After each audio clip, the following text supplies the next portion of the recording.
नमस्कार स्टूडेंट्स, इस वीडियो में पॉलिनोमियल चैप्टर पर मैं आपको केस हिस्ट्री का क्वेश्चन बनाकर दे रहा हूं। इस क्वेश्चन में आप बहुत कुछ समझने की कोशिश करेंगे कि पॉलिनोमियल पर किस तरह का क्वेश्चन बन सकता है। ठीक है, यदि इस तरह के बहुत सारे क्वेश्चन देखना चाहते हो तो आप नीचे प्लेलिस्ट अवेलेबल है, उस प्लेलिस्ट पर जाकर चैप्टर वाइज बहुत कुछ आप देख सकते हो। यदि आप मेरा कंप्लीट कोर्स देखना चाहते हो तो यहाँ पर मेरी जो वेबसाइट है उस वेबसाइट पर जाकर आप कंप्लीट कोर्स देख सकते हो। उसमें अवेलेबल है एनसीईआरटी का सॉल्यूशन, एनसीईआरटी एग्जाम्पलर और आपके प्रीवियस ईयर क्वेश्चंस और जो इंपॉर्टेंट सैंपल पेपर हो सकते हैं आने वाले आपके एग्जाम के लिए वो। ठीक है, जरूर एक बार देखने की कोशिश करें, लेकिन जो क्वेश्चन आपको दे रहा हूँ इस क्वेश्चन को बहुत बारीक तरीके से समझने की कोशिश करिएगा। इस पर कंसेप्ट वही है, ऐसा नहीं है केस हिस्ट्री का क्वेश्चन कहीं बाहर से आएगा। ठीक है, बहुत प्रैक्टिकली क्वेश्चंस होंगे जिन्हें आप बहुत आराम से समझ सकते हो और आराम से कर भी सकते हो, इसलिए टेंशन का कोई विषय नहीं है। चलिए, लेकिन ये क्वेश्चन मुझे आपको लैपटॉप पर बताना पड़ेगा क्योंकि वहाँ पर फिगर है और प्रैक्टिकली आप फिगर बनाना हो और इतने क्वेश्चन लिखना पॉसिबल नहीं होगा, इसलिए लैपटॉप पर इस क्वेश्चन को एक्सप्लेन करूँगा, अच्छी तरह समझिएगा। स्टूडेंट, ये केस स्टडी का क्वेश्चन जो है पॉलिनोमियल से बनाया गया है। क्लासरूम में ये 4 स्टूडेंट्स हैं, इनको एक इक्वेशन दी गई और उनसे ग्राफ बनाने के लिए कहा गया। ठीक है ना, ये 4 स्टूडेंट्स हैं। उनको जो इक्वेशन दी गई वो ये थी, क्वाड्रेटिक पॉलिनोमियल था, ax² plus bx plus c। यहां पर a b c की जगह कोई वैल्यू भी लिखी आ सकती हैं। ठीक है, मैंने एक जनरल फॉर्मेट लिया है ax² plus bx plus c। इसका ग्राफ बनाने के लिए कहा गया। आप स्टूडेंट इसको ऐसे भी बना सकते हो कि y equal to ax² plus bx plus c। यदि आप इसका ग्राफ बनाना चाहें तो एक टेबल बनाकर आप इसका ग्राफ बना सकते हो, लेकिन इसकी जरूरत नहीं है। आप एक बार समझ लें कि इस तरह की जब इक्वेशन क्वाड्रेटिक पॉलिनोमियल्स होंगे तो उनके ग्राफ कैसे बनेंगे। ग्राफ बनाना चाहते हो तो आपको केवल इतना कह सकता हूं मैं यहां पर कि x की वैल्यू दे रखी है और y की वैल्यू, यदि यहां पर न्यूमेरिकल वैल्यू दे रखी होंगी तो आप यहां पर कोई नंबर पुट करके कोऑर्डिनेट लेके ग्राफ बना सकते हो। लेकिन आपको मैं डायरेक्ट बता रहा हूं, जब आपके पास x² हो, इक्वेशन ऐसी हो कि ax² plus bx plus c, जहां पर a जो है 0 न हो, ध्यान रखिएगा यहाँ a जो है वो 0 नहीं होना चाहिए। उस कंडीशन में जो ग्राफ बनेंगे वो हमेशा पैराबोला बनेगा। ठीक है ना। अब पैराबोला आप समझ लें कि पैराबोला क्या होता है। ग्राफ हमेशा इस तरह से बनेंगे, इस तरह के। ठीक है ना। वो हो सकता है कि इस एक्सिस को टच करें, ऐसा भी हो सकता है न टच करें, और हो सकता है कि वो एक्सिस को नीचे की तरफ टच करें, वो ऐसा भी हो सकता है नीचे की तरफ टच न करें, ऐसा भी हो सकता है। लेकिन बनेंगे पैराबोलिक इस तरह से। हो सकता है वो एक्सिस को 2 जगह टच करें, वो 2 जगह कट करें, ऐसा भी पॉसिबल हो सकता है। ठीक है, ये ऐसा भी पॉसिबल हो सकता है। ठीक है, ध्यान रखिएगा u बनेगा, सीधी सी बात है, u या तो ऐसा बनेगा या ऐसा बनेगा। ठीक है, अब कंडीशन, ऐसा ग्राफ कब बनेगा जब आपके पास x पर स्क्वायर हो, ax² plus bx plus c format में हो, तो इस तरह का बनेगा। अब ये u जो है वो ऐसा हो सकता है या u ऐसा भी हो सकता है। यहां पर कट कर रहा है, ठीक है, यहां पर टच कर रहा है, यहां पर टच नहीं कर रहा है। ठीक है ना, इनमें से कोई भी फॉर्मेट हो सकती है, लेकिन बनेगा u। अब आप देख लें कि यहां पर क्या क्वेश्चन पूछे गए हैं और उनके क्या आंसर्स पॉसिबल हो सकते हैं। ठीक है, अब देखिए आपके पास ये जो इक्वेशन दे रखी है, ये अनिल ने जो ग्राफ बनाया वो पैराबोलिक है, पैराबोला है, इसका मतलब है इस इक्वेशन का है। ये जो है स्ट्रेट लाइन है। यदि आपके पास कोई पॉलिनोमियल लीनियर दे रखा हो, कहने का मतलब है px आपके पास ax प्लस b इस फॉर्मेट का दे रखा हो, कहने का मतलब है y equal to ax plus b, इस तरह की कोई इक्वेशन दे रखी हो तो उसका ग्राफ हमेशा लीनियर आता है। इसको बोलते हैं लीनियर। ठीक है ना। और देखो ये पैराबोलिक बनना है, ये पैराबोलिक नहीं बनना है, राइट। तो आपको ये देखना पड़ेगा। दूसरी बात यहां पर ये भी सम्मिल है कि कोई भी पॉलिनोमियल जब आपको दे रखा है और इसका ग्राफ आपने बनाया है तो वो ग्राफ एक्स एक्सिस को कितनी जगह कट कर रहा है या टच कर रहा है, उतने ही उसके जीरोज होंगे। देखो ये ग्राफ जो है टच कर रहा है, आपसे पूछा जाए कि बताइए इसके जीरोज कितने होंगे, तो आपका आंसर होगा 1। कोई ग्राफ ऐसा आ रहा है जो 2 जगह कट कर रहा है, माने पूछा जाए कि इसका जीरोज कितने होंगे, मानी गई इस पॉलिनोमियल के जीरो जो है 2 होंगे, ठीक है ना। और कोई टच ही नहीं कर रहा है, जैसे मान लेता हूं ये है, तो आपसे पूछा जाएगा इस पॉलिनोमियल के जीरोज क्या होंगे, मान के इसके जीरोज रियल नहीं होंगे, राइट। इसके जीरोज क्या होंगे, इसके जीरोज 1 होंगे। कोई ग्राफ जब आपके पास इस तरह का है, ये ग्राफ जो बनाया गया ये पैराबोलिक नहीं है, लेकिन ये 2 जगह एक्स एक्सिस को क्या कर रहा है, कट कर रहा है। एक जगह यहां पर कट कर रहा है और एक जगह यहां पर कट कर रहा है, तो इसके भी 2 जीरोज होंगे, इसके भी 2 जीरोज होंगे। ये 2 जगह कट कर रहा है, इसके 2 जीरोज होंगे। इसका 1 जीरोज होगा, इसका भी 1 जीरोज होगा। इस पॉलिनोमियल जिसका ये ग्राफ बनाया है उस पॉलिनोमियल का जीरोज 1 होगा, इसका भी जीरोज 1 होगा, इसके 2 जीरोज होंगे और इसके भी 2 जीरोज होंगे। तो जीरोज निकालने का मतलब है कि ग्राफ जो है वो एक्स एक्सिस को कितनी जगह टच कर रहा है या कट कर रहा है, ठीक है। बात समझ आ गई, आप समझ गए ना कि क्वाड्रेटिक पॉलिनोमियल्स के ग्राफ जो हैं कैसे बनेंगे और उनके जीरोज का क्या मतलब है। अब आपसे यहां पर क्वेश्चन पूछा गया कि how many student have draw the graph correctly.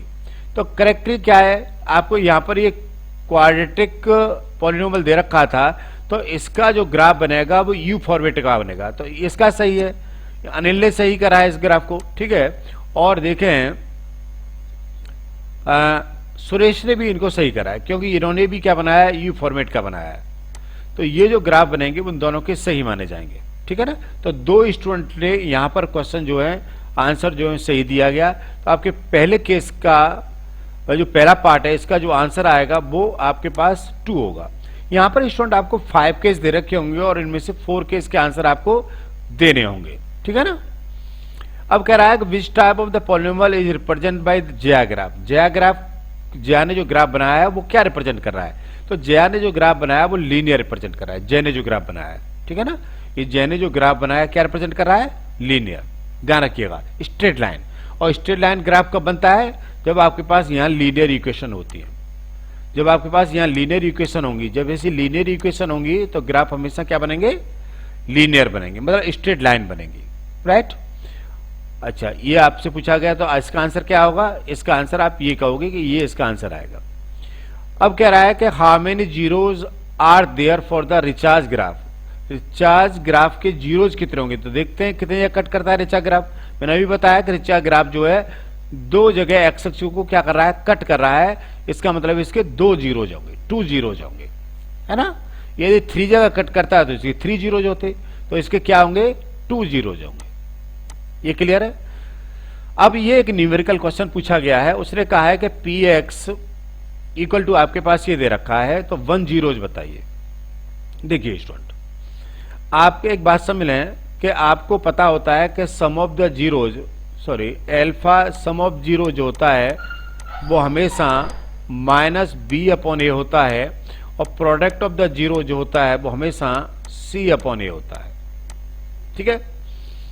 अब यहां पर एक कंडीशन और दे रखी है कि आपको दे रखा है कि a + b + c = 0 है। इसका क्या मतलब है, इसका मतलब है कि देखिए आपको px दे रखा है ना, px दे रखा है ax² + bx + c। यदि आप यहां पर x 1 डालें, p1 डालें, तो क्या रिजल्ट आएगा, यह आएगा a 1 हो जाएगा, b x 1 हो जाएगा और c ये आ जाएगा। इसका मतलब है p1 आपको क्या दे रखा है, 0 दे रखा है। p1 क्या दे रखा है आपको, 0। जब p1 0 दे रखा है तो इसका मतलब है कि 1 is 0 ऑफ px। क्या पता लग गया, 1 जो है इस पॉलिनोमियल का एक 0 है, ठीक है। और 1 0 कब है, जब आपको a + b + c = 0 दे रखा है। देखिए आपको a + b + c 0 दे रखा है, तो p1 कितना हो गया, 0 हो गया। जीरोज का मतलब होता है कि मैं यहां पर क्या वैल्यू पुट करूं कि आंसर 0 आ जाए। तो मैं देख रहा हूं कि 1 पुट करने पर आंसर 0 आ रहा है ना। भाई मैंने यहाँ पर 1 पुट किया तो क्या आएगा, a आएगा प्लस b आएगा प्लस c आएगा, और मेरे पास a plus b plus c की वैल्यू कितनी दे रखी है, 0 दे रखी है। इसका मतलब है 1 मेरा इसका क्या हो गया, एक 0 हो गया। तो 1 तो यहाँ पर आंसर नहीं दे रखा है भाई, इसका 1 0 1 भी होगा। 1 यदि यहाँ पर आंसर होता तो वो भी करेक्ट आंसर होता, लेकिन हम ये देख रहे हैं कि उसका 1 0 बताइए। तो हमारे पास ये बात पता है कि अल्फा और बीटा जो है वो C/A होता है। मान लेता हूं इसमें 1 0 हमें हमारे दे रखा है 1, तो 1 अल्फा 1 हो गया, तो बीटा क्या हो जाएगा, इंटू लगा लें यहां पर, तो ये क्या हो जाएगा C/A। तो इसका दूसरा जो 0 जो है वो कितना हो जाएगा, C/A आ जाएगा। जरा देखें कोई C/A है क्या इसमें, हाँ ये रहा। तो कहने का मतलब है इसका 1 0 क्या होगा, C/A भी होगा, और 1 0 क्या होगा, 1 होगा। वास्तव में इस कंडीशन में जब आपको a प्लस बी प्लस सी बराबर 0 दे रखा हो, ये दे रखा हो, तो इस इक्वेशन के 2 0 जो होंगे, 1 0 1 होगा, 1 0 क्या होगा, C/A होगा। बात समझ आ गई ना, ठीक है। सिमिलरली बात आप ये इस पर भी कह सकते हो कि यहां पर क्या होगा, आपको देखो यहां पर क्या दे रखा है, यहां पर दे रखा है px equal to ax square plus bx plus C, ये दे रखा है ना। यदि आप यहां पर एक कंडीशन और दे रखी है, वो क्या दे रखी है कि a प्लस सी बराबर b है, या आप ये भी कह सकते हो कि a माइनस बी प्लस सी बराबर कितना है, 0 है। आपको ये दे रखा है, ये चीज आपको गिवन है ना, राइट। यदि आप यहां पर p माइनस 1 पुट करें तो आप क्या रिजल्ट मिलेगा, आपको मिलेगा -1 पुट करनी पड़ती है तो a आ जाएगा, क्यों -1 का स्क्वायर करेंगे तो क्या हो जाएगा भाई, -1 का स्क्वायर। यहाँ b -1 पुट करें और ये c रहेगा, तो आप देखेंगे कि p -1 जो है हमारे पास a माइनस बी प्लस सी आ रहा है, और हमें a माइनस बी प्लस सी 0 दे रखा है। तो p -1 बराबर कितना आ गया, 0 आ गया। इसका मतलब क्या हुआ, इसका मतलब हुआ कि -1 क्या पुट करने पर, इसमें मैं यदि -1 पुट कर रहा हूं तो 0 आंसर आ रहा है। इसका मतलब है -1 इज 1 0 ऑफ px, ठीक है। यदि यहां पर -1 होता तो वो भी आंसर सही माना जाता, लेकिन वो पूछ रहा है कि इसका 0 इसके टर्म में पूछ रहा है, बी और ए के टर्म में। तो हम जानते हैं कि अल्फा इंटू बीटा जो है वो क्या होता है, वो C/A होता है। प्रोडक्ट ऑफ द 0 क्या होता है, C/A। और इसमें ये आपको दे रखा है -1 बीटा इक्वल टू क्या हो गया, C/A आ गया। तो बीटा कितना हो जाएगा, बीटा हो जाएगा आपके पास माइनस का C/A। कहने का मतलब है इसका दूसरा 0 जो हो जाएगा वो माइनस का C/A हो जाएगा। मीन्स ये आंसर क्या रहेगा, इसका सही रहेगा। आपको यहां पर 5 ऑप्शन दे रखे थे, आप 4 ऑप्शन का आंसर दे सकते हैं, ठीक है ना। आपसे केवल 4 ऑप्शन का आंसर पूछेगा। बात समझ आ गई ना। तो इस तरह से क्वेश्चन करने की कोशिश करें। इस कंसेप्ट को मैं समझता हूं आप समझ गए होंगे, और इसमें बहुत कुछ आपकी समझ में आ गया होगा, राइट, वेरी गुड। आशा करता हूं ये क्वेश्चन आपको समझ में आ गया होगा। यदि क्वेश्चन समझ में आ गया हो तो अपने फ्रेंड को जरूर शेयर करिए, करेंगे ना, जरूर। मेरे कहने से उन्हें जरूर शेयर करिए, और अपना ख्याल रखिए, खुश रहिए, बिना टेंशन के पढ़ाई करिए। Thank you very much, thank you.